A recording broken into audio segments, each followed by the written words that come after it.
कि क्या एफआई ऊपर के लेवल्स पे बिकवाली बढ़ाने के मूड में है, ये बड़ा सवाल है।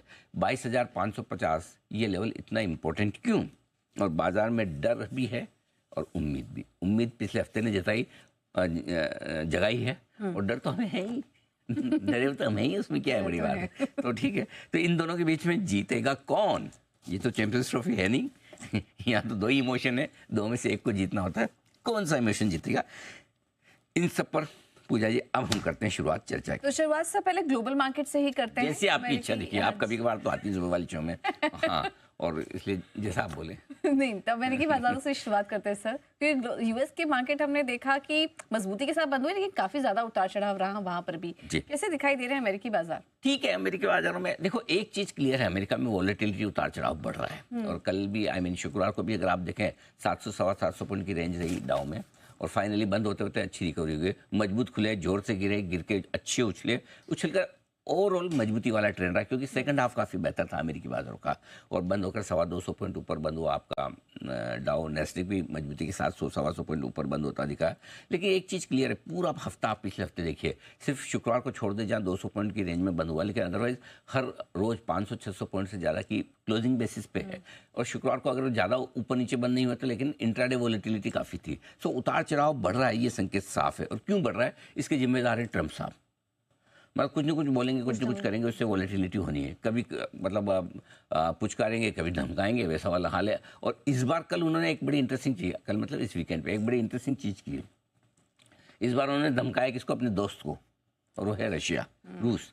उन्होंने कहा भाई रूस वालों समझ जाओ, सुधर जाओ और चुपचाप शांति की बात करो और मामला निपटाओ, नहीं तो आपके ऊपर भी हम दो काम कर सकते हैं। एक टेरिफ लगाने का, टेरिफ और सैंक्शंस दोनों बढ़ाए जा सकते हैं। टेरिफ भी लगाए जा सकते हैं और सैंक्शंस भी बढ़ाए जा सकते हैं। सैंक्शन तो अमेरिका पहले ही लगा के बैठा हुआ है रशिया पे, यूरोप लगा के बैठा है, ठीक है। खाली हम जैसे थोड़े उनके पुराने दोस्त लोग हैं जो हमने अभी तक नहीं लगाए सैंक्शन वगैरह, उसका तो फ़ायदा हमें मिल रहा है। लेकिन बाकी जो ये ट्रम्प ने कहा, अब क्या वाकई में ट्रम्प ऐसा करे? लेकिन इसको है ना, इसको लोग ज़्यादातर पोस्चरिंग के लिहाज से देख रहे हैं, बजाय इसके कि एक्शन के लिहाज से। क्या है, अभी जिस तरह से उन्होंने यूक्रेन को धमकाया, मतलब लोग ये मान रहे हैं कि आप मतलब है ना, आप ज़बरदस्ती वाला, मतलब किसी को मार पीट के, बेचारे को, छोटा देश है तो उसको दबा के आप है ना वो करना चाहते हो। जिसने अटैक किया उसको तो आप कुछ बोल नहीं रहे। अटैक तो एक्चुअली देखा जाए तो रशिया ने किया, यूक्रेन ने तो खाली डिफेंड किया। और चूंकि यूक्रेन छोटा है, अमेरिका पे डिपेंडेंट ज़्यादा है, तो आपने उसको बुला के बेइज्जती कर दी, करेक्ट। तो अब उनको ये बता रहे हैं नहीं नहीं मैं तो सबके लिए समान हूँ, तो इसलिए वो रशिया को भी दिखाने के लिए धमका रहे हैं, ताकि ये लगे लोगों को देखो मैं तो डांटने में तो उनको भी डांटता हूँ, है ना। तो सबको पता है, खुद पुतिन को भी फर्क नहीं पड़ता, बोले होंगे ऐसा। तो वो वैसा मामला है। तो अच्छा, मैं जयपुर गया, जयपुर में किसी ने मुझे पूछा भी था, अच्छा। हाँ, कि वो आप ट्रम्प साहब को बड़ा मतलब एकदम उनका एनालिसिस बड़ा सटीक करते हो, अलग एंगल से करते हो, ये हमें बड़ा मजा आता है। मैं बोला और बोला आप उनको कुछ भी खरी खोटी सुना भी दें। मैंने कहा सुना देते हैं, हमारा क्या बिगाड़ लेंगे। हमारा क्या मतलब, जिस दिन ट्रम्प साहब को पता लगा कि हम उनको ऐसा कह रहे हैं, कुछ कर रहे हैं, हम पे रिएक्शन देंगे तो हम बड़े आदमी हो जाएंगे।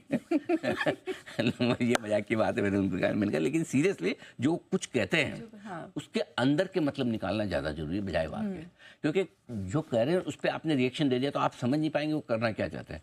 तो वो करना कुछ नहीं चाहते हैं इस मामले में, खाली वो मैं मधु केला साहब के साथ भी था वहाँ शो में, और सुनील सिंघानिया साहब भी थे। मधु केला साहब ने एक बहुत बढ़िया बात की। उन्होंने कहा भाई कि देखो ये ट्रम्प है बिजनेसमैन, पॉलिटिशियन बाद में, बिजनेसमैन पहले। बिजनेसमैन क्या करता है? डील। ये सब डील करने के तरीके हैं। थोड़ा पॉलिटिशियन, थोड़ा बिजनेसमैन मिला दो, फिर आर्म ट्विस्टिंग करके डील करो। ये कर रहे हैं वो, इसलिए 2-3-4 महीने में सब निपट जाएगा ये अमेरिका। उसके बाद हम सोचेंगे ट्रम्प साहब नया करके, जब तक ये चल रहा है तब तक इसका एनालिसिस होगा। ज़्यादा टेंशन लेने की जरूरत नहीं कि अब सब जगह मोर्चा खोल रहे हैं, रशिया को भी ये कर रहे हैं, कुछ नहीं करने वाले। बिल्कुल बयानबाजी चल रही है और उसका एनालिसिस, इसलिए आप देखो ना क्रूड 70 पे ही है, नहीं बढ़ा ना, क्रूड बढ़ जाएगा ना अगर डर लगेगा तो। नहीं है, डर नहीं, बिल्कुल। थोड़ा सा मेरे ख्याल से डाउ फ्यूचर थोड़ा नीचे दिखाता मुझे, आज है 140 अंक है, हाँ, वो इसी वजह से थोड़ा सा डाउ फ्यूचर नीचे जो है ना पूजा जी, उसकी रीज़न यही है कि ये थोड़ा, ये जो स्टेटमेंट आया उससे शायद थोड़ा सा हो सकता है डाउ फ्यूचर पे थोड़ा इम्पैक्ट आया हो, ठीक है। तो डॉ फ्यूचर्स नीचे, एशियाई बाजार भी थोड़े मिले जुले हैं, थोड़ा इम्पैक्ट नजर आ रहा है, लेकिन इसका पूरा एनालिसिस आपके सामने रखना, डरने की कोई बात नहीं है। लेकिन सर जो आप सुबह बात